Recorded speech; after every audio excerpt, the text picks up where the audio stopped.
সম্প্রতি সাবেক প্রধানমন্ত্রী শেখ হাসিনার একটি প্রলাপ ফাঁস হয়েছে।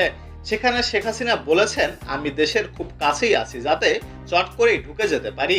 এরপর মুহূর্তে এই লাইনটি ভাইরাল হয়। এবার সেই লাইনটি নিয়েই কথা বলেছেন অন্তর্বর্তীকালীন সরকারের শ্রম ও কর্মসংস্থান উপদেষ্টা আসিফ মাহমুদ সজীব ভুঁইয়া। শুক্রবার নিজের ভেরিফাইড ফেসবুক অ্যাকাউন্টে এ নিয়ে একটি পোস্ট দেন উপদেষ্টা। ওই পোস্টে আসিফ মাহমুদ লিখেছেন, যাতে চট করে ঢুকে যেতে পারি, আসুন প্লিজ, জেলের দরজা খোলা আছে। আসিফের এই পোস্টের স্ক্রিনশট দিয়ে সংবাদও প্রকাশ করেছে একাধিক গণমাধ্যম। তবে শুক্রবার 6টার দিকে আসিফ মাহমুদের ফেসবুক স্ট্যাটাসটি খুঁজে পাওয়া যায়নি। তার সর্বশেষ স্ট্যাটাস দেখা গেছে কাল বৃহস্পতিবারে। সেখানে তিনি লিখেছেন, মনে হচ্ছে আমাকে এনে কেউ দুর্নীতির মহাসাগরে ছেড়ে দিয়েছে। আজ এনআরসির অধীনে বঙ্গবন্ধু স্টেডিয়ামে দোকান পরিদর্শনে গিয়েছিলাম। 20 থেকে 22 টাকা বর্গফুট হিসাবে এনএলসির কাছে ভাড়া গেলেও সরজমিনে গিয়ে জানতে পারলাম দোকানগুলোর 170 থেকে 220 টাকা বর্গফুট করে ভাড়া দিচ্ছে।